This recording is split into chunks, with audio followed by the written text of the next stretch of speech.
This is the Free Zone Communiqué, transmitting from Virginia's unoccupied sector.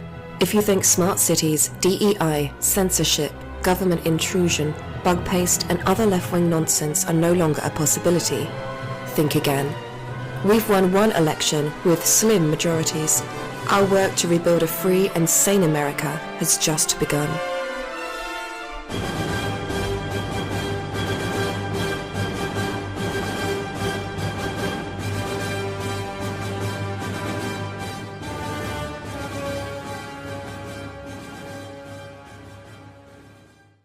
Lee was, well documented about Lee feeling his boys could whip anybody. His infantry could whip anybody, whether it's across open field or not. And to me, that's so much buying into your own mystique by that point of the game. And I'm just like, oh, it's painful. I compare him to MacArthur, Yes. who we'll talk about in just a minute. I'm going to ask you. Yeah. But at some point, these guys start to believe their own press, their own headlines. Yes. Yep. And I forget if it was Longstreet or A.P. Hill. I want to say Longstreet. Died never having forgiven Lee for Gettysburg. He was saying, look, a couple of the generals were saying, D.C. is right there. Yep. We can go there. If we show up in D.C., the war's over. They'll sue for a peace. We'll have a Confederacy. Absolutely. And Lee says, nah, whoop them here. Whoop them here. Yep. But he was just committed to that action and sending his cream of the crop of Confederate infantry that would be wasted and getting blown apart on an open field, with very few of them ever getting to the Union line. Some did, but very, very few. And that was a loss the Confederacy, could never afford in manpower, especially the best that they had, and they never could recover from. It just wasn't happening. And in my contention, as a short note that points to Lee not being good strategically, was how he was so quick to blow off the requested support for Vicksburg when it was under siege by Grant, who was being relentless in his persecution of the campaign there, when that was the linchpin to the Confederacy in the West. Control of the Mississippi was critically vital to the Confederacy in many avenues. And all those troops that were bottled up more and more as Grant just kept hammering down on them, Lee pretty much just said, hey, I'm not giving men up. They wouldn't get there in time to make a difference.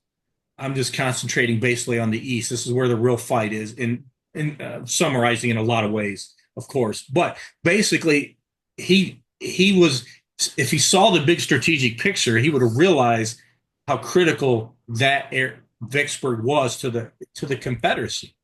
And basically, by not supporting them, in my opinion, that helped to seal the death of the Confederacy before Gettysburg and other battles. I think Vicksburg was the key. He his failures were Grant's strength.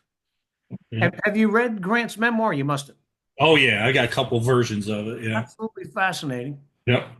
And he would pull somebody out of what had been previously considered a valuable campaign and move them 300 miles to forward the strategic vision.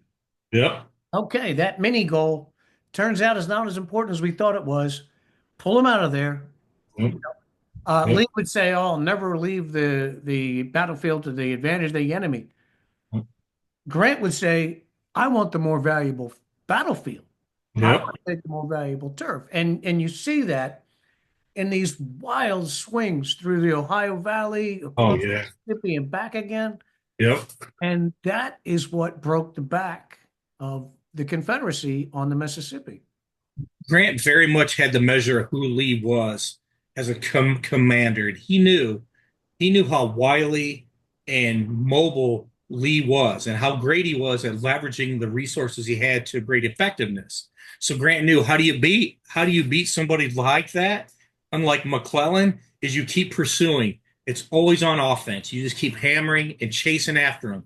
Deprive them of time, deprive them of rest, deprive them of territory and resources. And Grant was just after him relentlessly. And he knew that was the key to win it. because if they didn't, it would drag out the war more, or maybe give them an opportunity to get foreign aid directly, which would really change the dynamic as well. Right. So Grant was the right man at the right time for the enemy he was fighting, knowing what he had to do.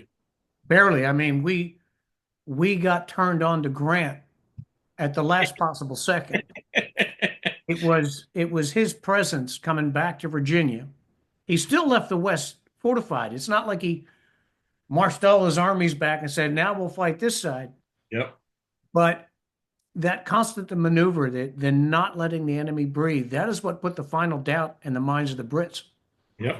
And they said, we'll buy your cotton when the war's over. No big deal. But Absolutely. leave Lee.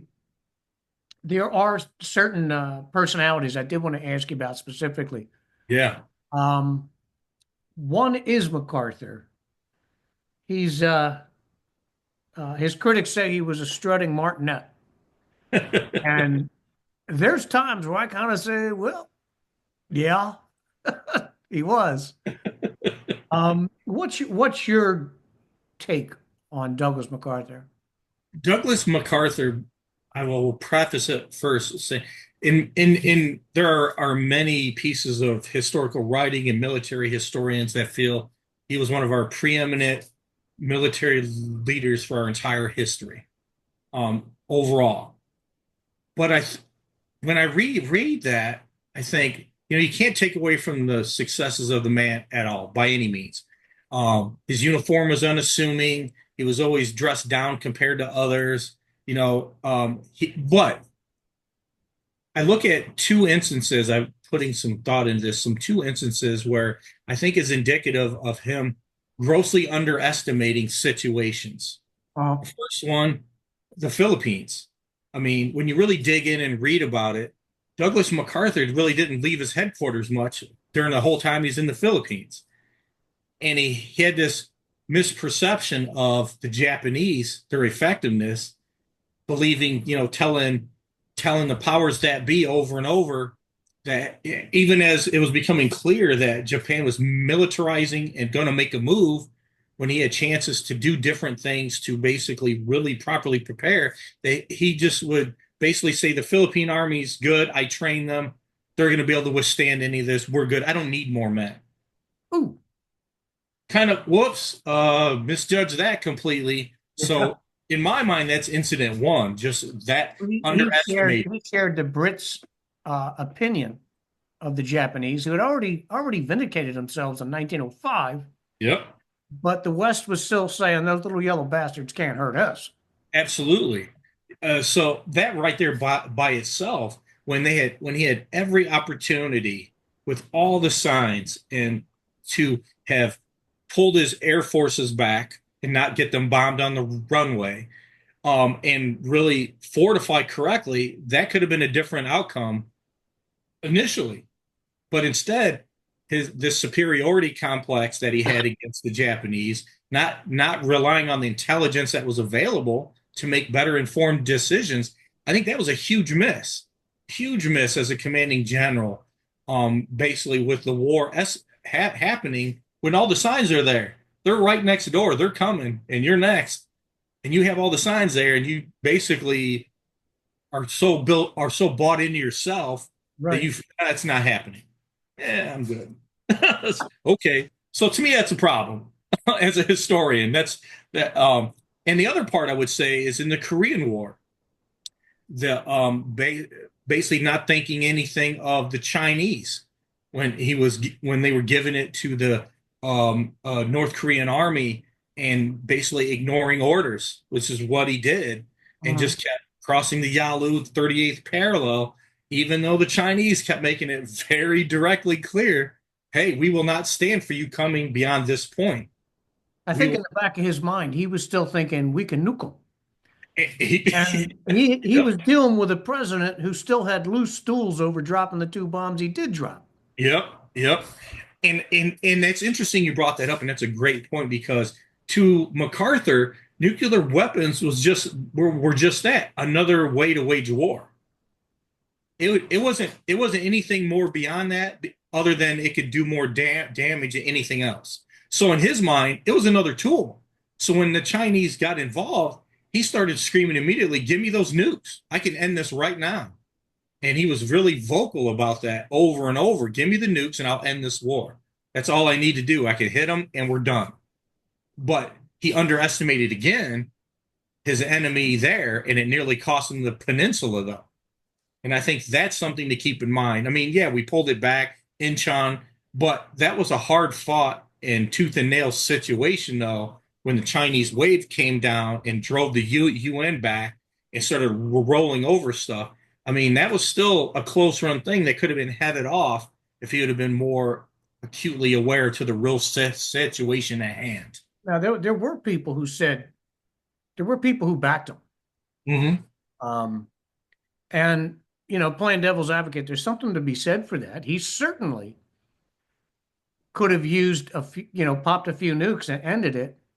Uh, but and this is only hindsight. Yep. I don't know how I would have felt in 1952, but right now, the precedent set. Had he done that, it would have been okay. The nukes ended World War II. Let's be real careful, and then boom, boom, boom, we do it again.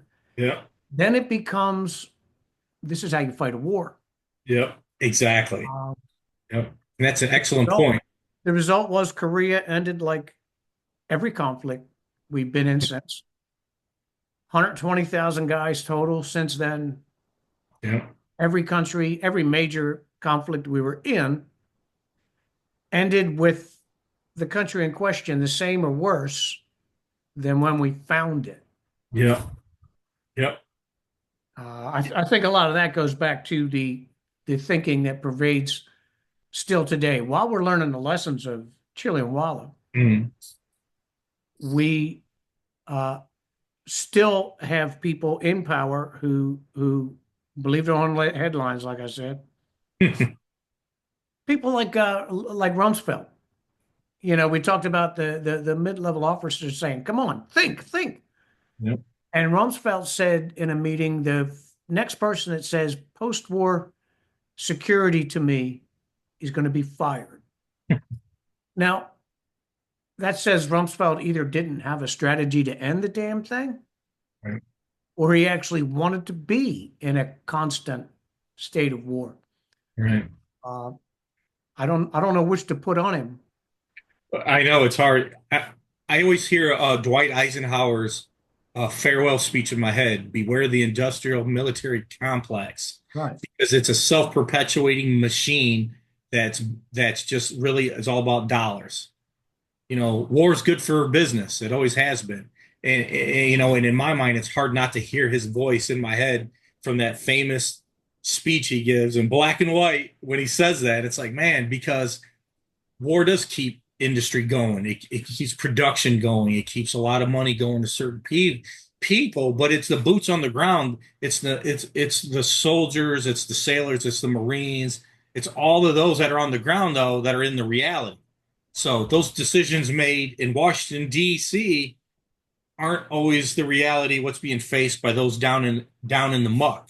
Almost Uh, never. Yeah. by any means. I remember my dad, who was a 101st Airborne in Vietnam from late 69 to early 72, used to tell me, he goes, we could win every battle every time and win this war if we would just be allowed to win the war. Oh, Because yeah. Those guys were frustrated sons of bitches. yeah, just Um, crazy. yeah. This idea of limited war. I don't know who invented that son of a bitch, but Well, I'm of a mind, and I wish our leaders would learn this. If you don't go to war intent on breaking every single damn egg, yep. you don't go to war. No. You don't send guys to fight in the daytime and then go win the hearts and minds. Their job is to shoot, move, and eat. Yep. Absolutely. You Uh, have psyops, you have military governorship. That's what follows the guys. yep. If you're going to go attack England, for example, you put 5 million men down in Portsmouth and you march north until you get to the top of Scotland. Yep. And you fight a war. Yep.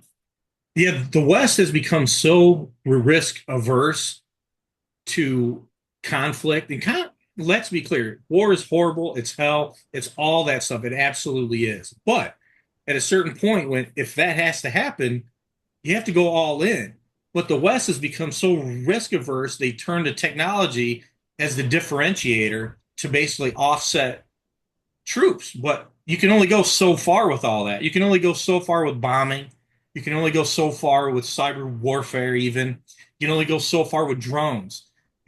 If you want to really end it, you're going to have boots on the ground and that person with that rifle taking and holding ground.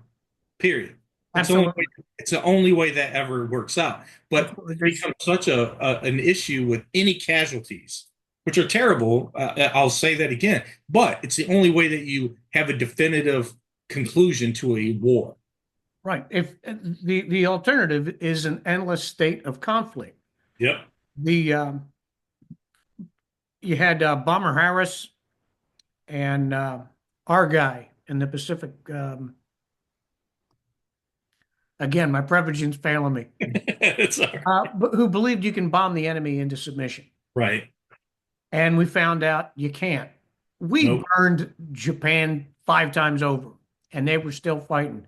Yep. We leveled Dresden, Frankfurt, Berlin, just raked them, and Yep. they were still fighting. Yeah. Now you got people saying we're gonna drone them to death or tech them to death. We're gonna use our high tech and win. Yeah. No, no, you're not. If you're not No. willing to pay the sacrifice, you got to let that country stay whatever it is. Yep. Absolutely. Unfortunately, land is earned in blood in war. I mean, it's just the harsh reality of it. And I mean, when you look at ancient history, I mean, the principles were always the same, no matter if it's 2025 or 1000 BC. It doesn't matter. It took boots on the ground going from A to B and beating the enemy along the way to make it happen. Right. Alexander the Great, as young as he was, knew I need a core group of guys that will fight under me and march around the known world. It only took the fact that his men finally said, enough. We have our logistics are shot. We're somewhere we've never even dreamed of. We're done. Now we need to be over. So, but he marched in boots on the ground, making it happen, knowing that you can't, send envoys always to make that work when you're in active war. I mean, you want to have a peace, absolutely, and peace is the goal. But when you're in a war, you have to fight the war to win. You have to go all in and get it done because the sooner it's over, the better for everybody it is. Yeah. I'm reminded of Patton, who's one of Yep. the three I'm about to ask you about. Yep. When I don't know if this is real from the film, if it's a real quote, but I'm sure the conversation was probably had. Bradley is being sarcastic, sort of, with Patton uh, over the number of guys killed in Sicily. And Patton says, General Bradley, it's time you considered how many guys would have been killed if we were still on that goddamn road fighting our way up here. Um, it was his aggressiveness that scared Bradley. Yep. And it would bite him on the ass, as we'll find out here in a minute. But Yep. in Sicily, it was invaluable. Yeah. He ended Sicily a lot faster than it would have ended if, say, a Bradley were in command. Yeah. Bradley would have sat next to Montgomery for the next 5 months, waiting for him to get up to Messina. Yep. If you've ever been to Sicily, that's not very far. From Syracuse to Messina is not very far. Not that far. And Montgomery dragged his ass up the way he fought post Africa. Yep. But let me ask you about those three guys. No, make it four. Patton, Bradley, Montgomery, and Mark Clark. If you could give me your take on those guys. Let's start with Patton. Patton, very much. Patton, I consider him our American inventor of Blitzkrieg because he was exposed to the tank early on in World War One, and he was an early advocate, and he saw in his mind the extreme military value of the tank. He really got into it. Like I read some stuff about how when he first got exposed, he wanted every piece of writing on the tank he could get his hands on, so he could dig into it and really understand it, because he started seeing in his mind, it's like this thing can dominate the battlefield. And if I combine it with infantry and support, we could, and we're a mobile force, then we can make things happen with this thing called the tank.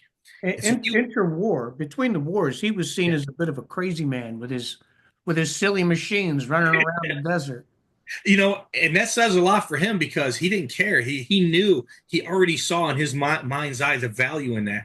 And the interwar period was ugly too, because it was like no money, everything was cut. You had to Right. scrape and claw and fight for every dollar for any program. They were downsides the military to hardly anything. It was basically a constable force.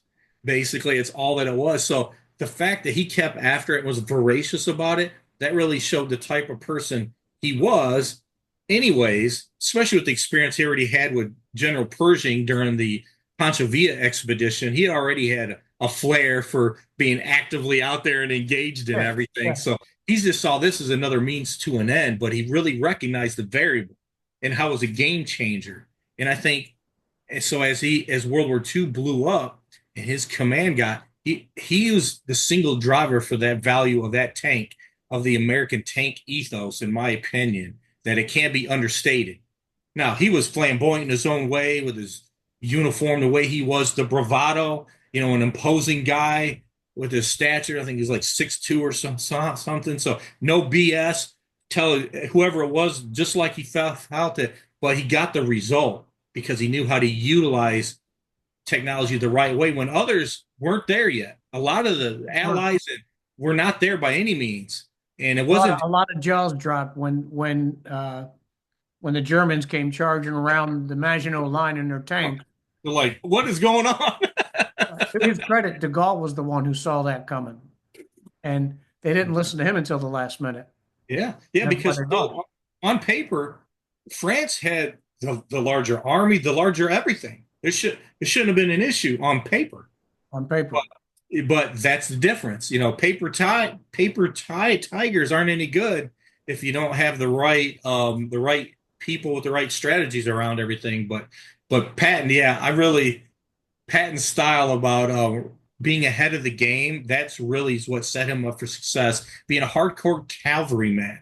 And he wasn't an academic by any means. So his learning curve was very steep with anything because he had dyslexia. So he struggled academic wise.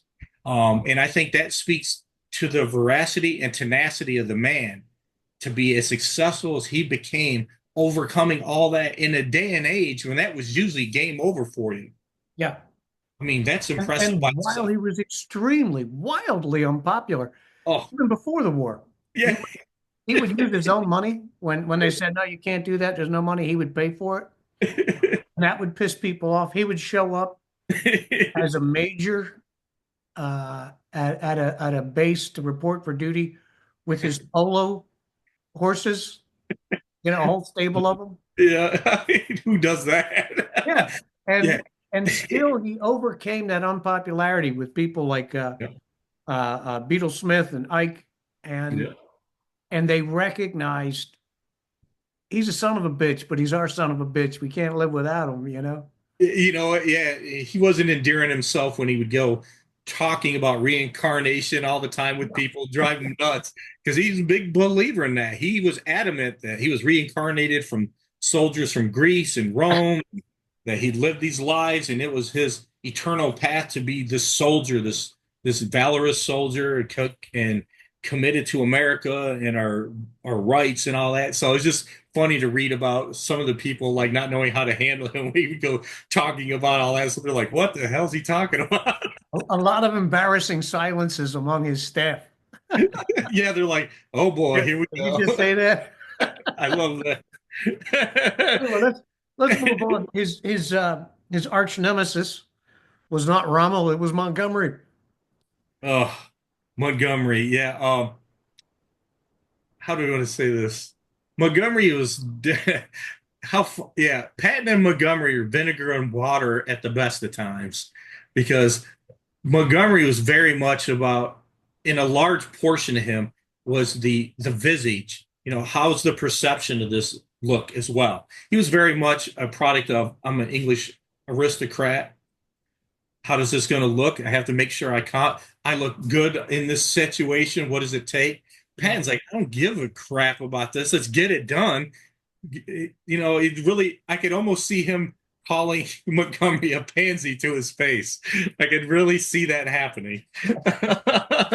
The arguments would be intense. His rhetoric came close to calling him a poof in Yeah. staff meetings, and he was generally speaking, he was right. Montgomery was smart in Africa, made great use of intelligence, Yes. He uh, was very, going all the way back to Chillianwala. yep. He knew that lesson. I have to know where my enemy is. Yep. And he did two end runs on the Germans that just freaked everybody out, including us. Yep. Um, so he goes to Europe with this reputation. But behind all that is a man of maybe too much caution. Yeah. I'll gather supplies, I'll wait, I'll prepare, and then pounce on my enemy like a ferocious rabbit. That's a real thing. Monty Python had a ball with that. I love that. And that's so interesting because that very much m- brings to mind George McClellan. I need to Yes, gather more exactly. troops. I need more resources. I need more everything. Then I'm going to go after him and I'll take it to him. But it was never enough. He was so cautious, so trepidatious for taking the offense. So it kind of that similar vibe, and which doesn't, because McClellan spent a lot of time as an observer in Europe too, and he really liked the whole aristocrat flair as it is. So it's Right. interesting. Then on the flip side, as we talk about Montgomery, that those same kind of tendencies, about more. I need to coalesce. I need more.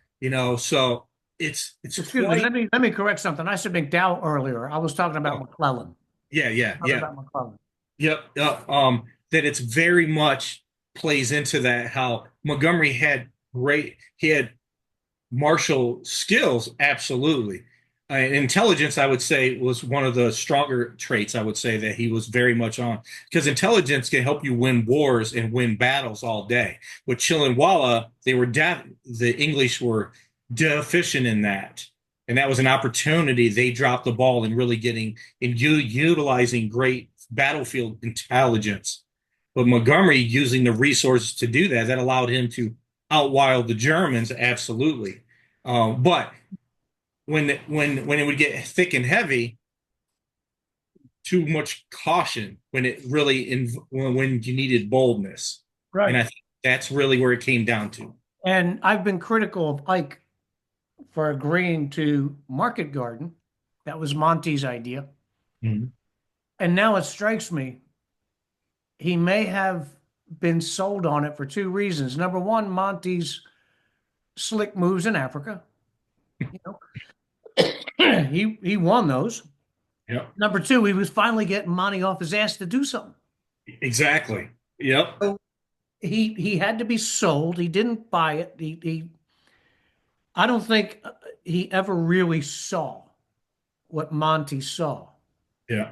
And I don't know, I guess to be a good buddy or to encourage this aggression on Montgomery's part, he finally signs off on Market Garden, Ugh, which I don't think it's hindsight that says that was the worst plan ever devised. no.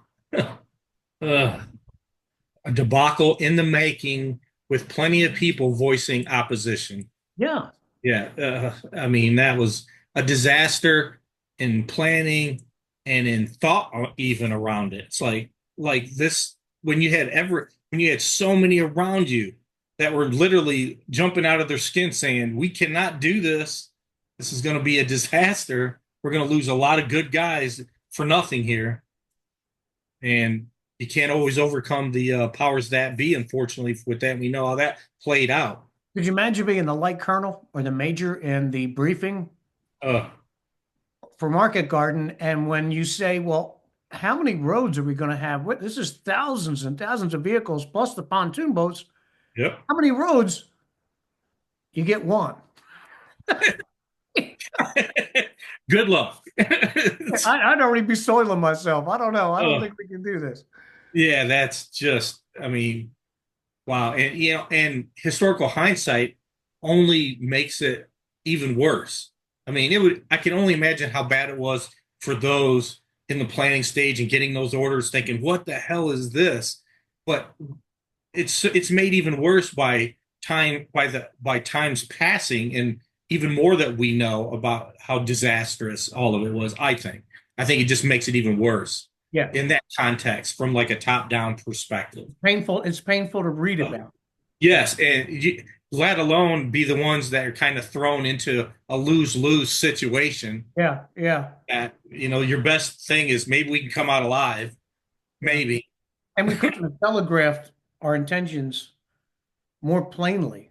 Yes. If the 10th wasn't up north and ready to go, if they were 20 miles away, 30 miles away, Yeah. and they saw this battle develop, they would have known they're going for the bridges up north. Let's go there now, Yeah. and Yep. it would have ended in the same disaster. One point about Market Garden was its failure, in my opinion, Mhm. set up what would become the Battle of the Bulge.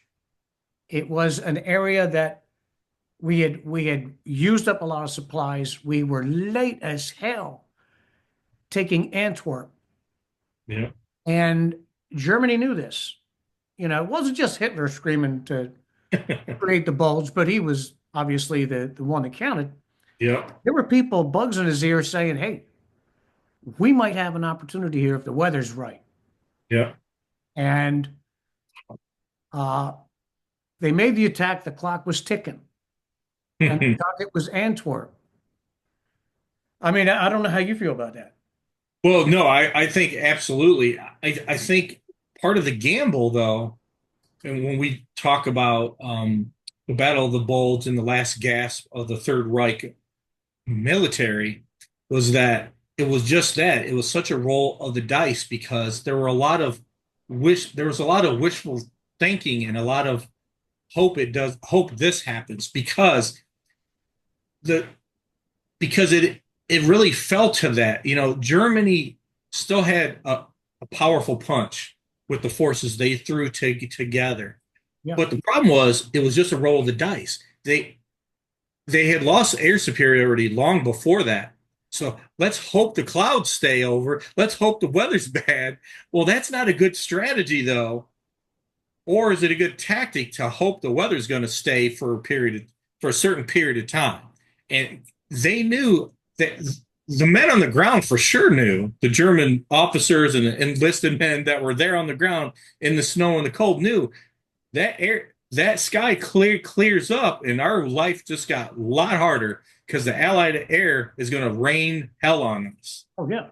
Yeah. The key to that though, and I think it would have ended eventually the same way, Mhm. but the key, I think, was Bastogne. The Germans forgot their greatest talent. Yeah. What would have become of Northern Europe, Northern France, Belgium, if they bypassed Bastogne? If they made it to Antwerp, Yeah. even enough to kick over all our Legos in Antwerp, Yeah. and you would have uh, emasculated the northern forces, the British forces entirely, if Yeah. not cut them off and captured them. You would have at least rendered them not a fighting force anymore. Yep. That would have prolonged the war. Yeah, absolutely. And Absolutely. something that popped into my head just the other day. If the war had gone on another year, by June or July of 45, we knew the atom bomb worked, Yep. and we had two. Yep. What would we have done with that second one if guys were still getting run through the meat grinder, Russian and American and British, French? Yep. If that at that late stage, Hitler was still alive and fighting. The potential difference is really astounding because, if the atom bomb would have been used in Germany to have brought a capitulation from the German military, that who knows how that would have affected the Soviet Union and in their role in Germany, because they didn't have the bomb. Right. They knew about it, but they didn't have it yet. So, I mean, granted, the Russian army came from the east, we came from the west. Divided up Germany. But if we would have been in Germany bombing them with the nuke to end the war, who knows how that would have affected the Cold War, Right. like the boundaries of the Cold War, even, and let alone the on the ground situation for ending the war itself. So yeah, there's such a huge potential because it was costing more and more lives. It was a meat grinder. It's like, let's get this over with. Let alone the Japanese, because ending the war in Germany was priority one. That's why the resources were so few in the Pacific, relatively speaking, Right. compared to, because everybody was in agreement. We have to get Germany out of the picture. So there's a real good chance that would have forced the hand of at least one being dropped to end it. But how would that have changed the complexion of our history? It Oh, just the imagining yeah. a nuke being popped over Berlin or Munich, Yeah, or the it Ruhr Valley, yeah, it would um, uh, yeah, that would be all because they didn't bypass Bastogne. yeah. You You know, when know, you think about it. such an excellent point of the potential threads of history. Yes. Like, what if? Because boy, you can go down that road and maybe that branch happened next, and this could have. It's just one decision can change so much. Yeah. Anyway, Absolutely. how are we doing on time? I got two more I want to ask you about. Oh yeah, come on, let's do it. Um, Clark. Good old Clark. Well, when I hear the mention of Clark, my the single thing that comes to mind for me is Italy and Operation Shingle. For me, and there's two parts of that to me really speak volumes for the leadership of Clark in the field. And that is a the Rapido River crossing, for one, about the planning or the lack of real planning in that. Um, Yeah, and that almost developed as here's your orders, go, right? absolutely, it was in a lot of ways it was there was so much evidence presented to him in discussions of the planning about the other options. This is the absolute worst approach that we could take. It's going to cost a ton of lives unnecessarily. And General Fred Walker was one of those that had contested at the time and went to Congress afterwards because he was so upset about how the the 36th division was basically just thrown to a meat grinder, a German meat grinder, because that's what he settled on that forced them to do. And there's a couple of quotes by Walker that speak volumes to his feeling around Clark in that operation.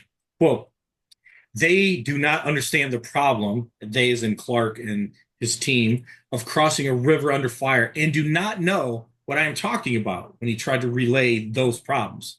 The other part that he would add later on in his memoir about it is Walker said, and I quote, I'll swear, I do not see how we or any other division can possibly succeed in crossing the Rapido River near San Angelo when that stream is included within the main line of resistance of the strongest German position. On the high ground, On the above high the river. ground, commanding high ground, dug in, open fields of fire, covering almost every angle with German fire. But there it is. And Clark's like, I hear what you're saying. I'm ignoring it because it doesn't hold water here. These are your orders. Go execute. Yeah. Now the same guy that's ready to march into the mouth of the cannon avoids an opportunity to encircle the Germans and trap them in Italy. Yep. It's and then yeah, that part two of that kind of feeding off that is the opportunity to, I think it was the 10th Army, to be encircled and cut the head of the snake, the German snake, off before they can retreat out of the geographic area of Rome Yeah. told German, and then Clark gave orders, stand down. We want to get into Rome. Yeah. It's never not going to be mind-boggling to me to willingly go, no, we'll take care of them later. Let's get into Rome right now because that's going to basically look better for us to be in there now. Yeah. Wow. And the other advantage you would have had, because like Market Garden, if you want to make a comparison, the Germans had a very narrow line of supply. Yep. You cut that off. There's no other options, and there's no stuff getting to them by any other means. We controlled the Mediterranean. Yep. So confident were they that Clark had to deal with the armies in the field that when he got to Rome, German personnel in Rome were looking at him like looking at the American troops. Like it was like seeing a movie and the scene doesn't make sense. And it doesn't make it better that Clark really didn't like the British at all. He had this he had this visceral, almost, I don't know if hatred is the right word, but distaste for the English. So he wanted no English British support, no Commonwealth support. He couldn't stand his boss, General Alexander, at all. And I don't just think Alexander liked him much either. no, there wasn't a lot of love lost between those two.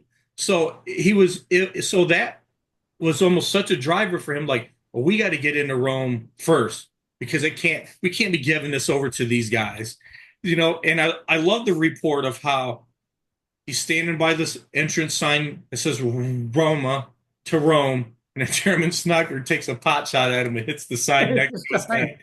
I'm like, boy, you are so lucky. Yeah, a lot. The history is such thin threads that should have taken his head off. Oh, And prior to our invasion of North Africa, um, Eisenhower and Clark met with Churchill and Alexander and a few other people in, I believe, not Casablanca, Gibraltar. hmm. And they talked about how Africa was going to unfold. It was a near run thing between Clark and Alexander, or between Clark and Eisenhower, who was going to be overall in charge from here on out. Uh, Yeah, yeah. we always paint Ike to be the quiet, unassuming guy, the humble dude. He's like Bradley that way. But Ike was a championship self-promoter. Yeah. He wasn't flamboyant like Patton, Right. Yeah. but He was not. but he told everybody who listened, I'm the guy that should run this, and here's why. And if Yep. you don't put faith in me, I'll just quit. Yep. He said that more than once to Churchill. Um, so much so that Churchill was complaining to FDR, who the hell is this guy? I know. It's like, this guy's kind of a pain in the neck. Yeah, yeah. But could you imagine how World War II would have played Oh, out with Mark Clark in charge? then it would have been immensely different. It's the what if game. The desktop role play, how it would play out based on personality. It would Yeah, have been quite different and probably would have been a lot bloodier in a lot of other avenues, I bet you, just right. based on how Clark was. And Clark never, the whole Rapido River, the whole Anzio landing, all of that, he never regretted any of that. His memoirs, he wrote, and I quote, I salute them, the 36th Division, for their charge and courage across the Rapido. As for myself, I can only say that under the same circumstances, I would have to do it over again. And if I am to be accused of something, thank God I'm accused of attacking instead of retreating.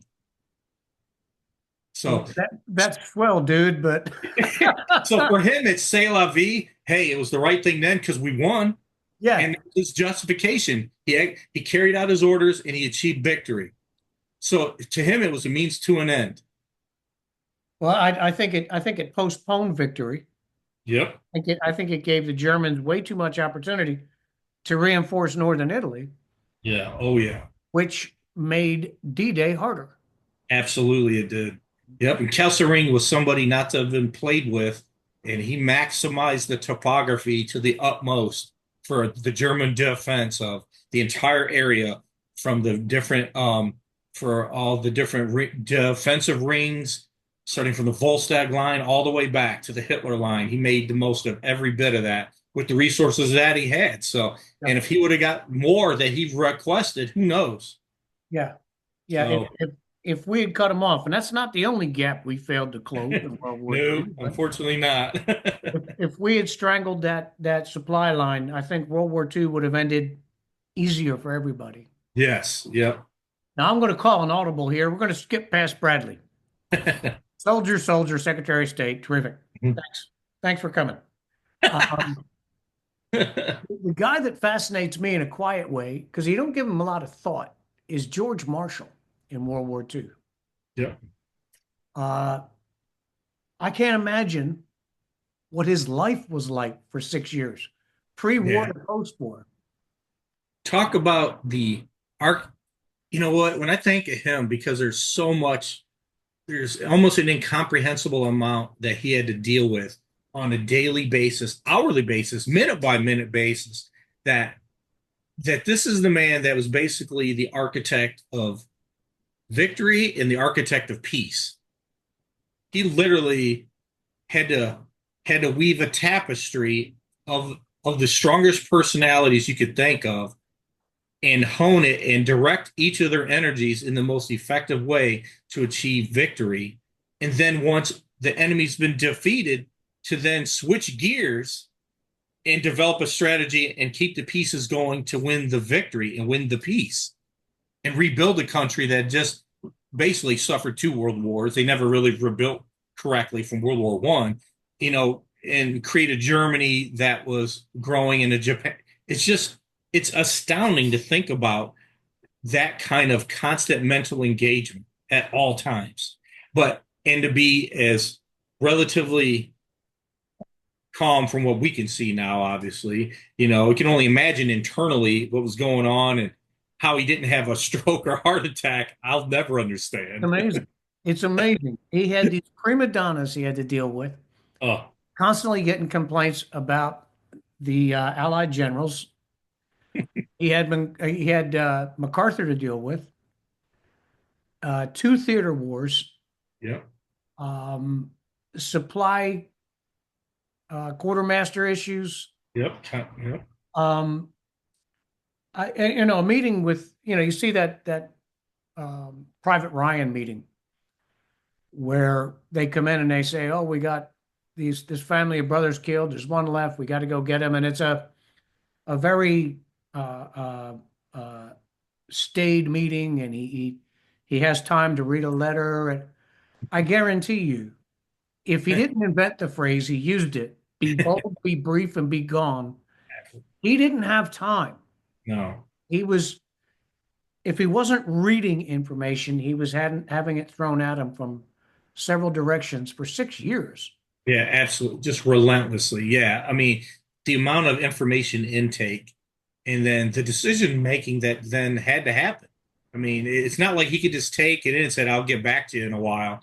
A lot of that stuff was so time sensitive and pressing that there wasn't a lot of time for a lot of these things. So he had to turn things around often and fast and engage and be actively engaged probably the majority of every day. I mean, the mental bandwidth and the psychological toll is just astounding. And then to win that war, then win the peace, and continue to serve in the 50s, Right.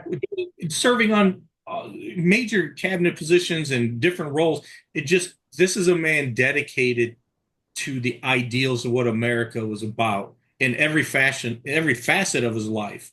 Even if, it was dedicated to democracy as we know it and what it would take to preserve that.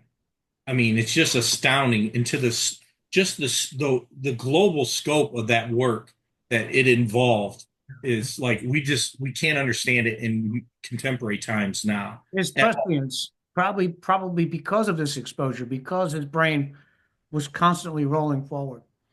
He could see things. He told Truman, if you jump prematurely and recognize Israel, you will not have my vote next year. He was trying to make a point, and his point was, you're going to be dealing with this for a very long time, probably Yeah. longer than even Marshall envisioned. He said, we do this now and we're creating a problem.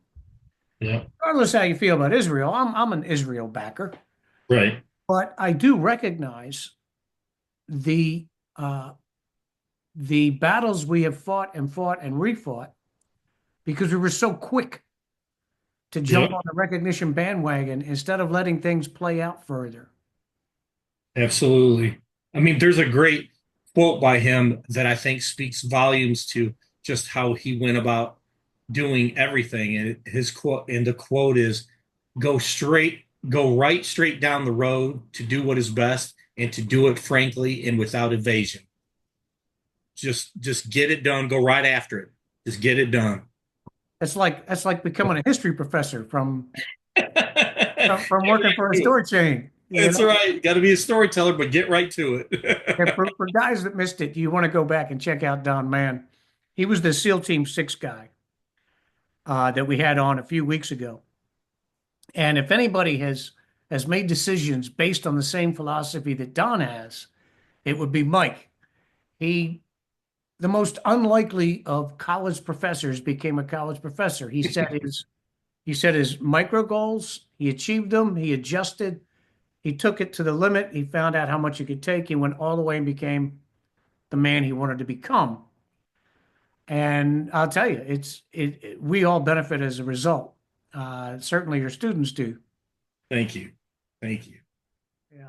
I don't know who to credit this quote to, but history doesn't exactly repeat itself, but it rhymes often. Yes. And everything we've talked about and all the personalities, their mistakes, their talents, the things they did right and wrong, you can trace all those lessons back to Chile and Wallow Yeah. and the same mistakes that were made by the Brits. And I'm sure there were times Julius Caesar, stepped on his own weenie and stuff. Absolutely. But Mike, I'll tell you, this has been a real pleasure. I think we're really lucky to have had you. Thank you. As the world unfolds before us, I'd love to have you back. Maybe you can give us insight, the next theater of war we're in. Yeah, I'd be happy to. Absolutely. This morning, I've read two headlines worrying about World War III. I haven't read that in a while. Well, I have not either. I'm behind the gun, I guess. Hopefully, we won't have to have you back for that. I hope not. But thanks, Mike. It's been absolutely awesome. I appreciate it. My pleasure. Thank you so much for having me. All right, you take care, my man. Same to you. Please tell a friend about the Free Zone Communiqué.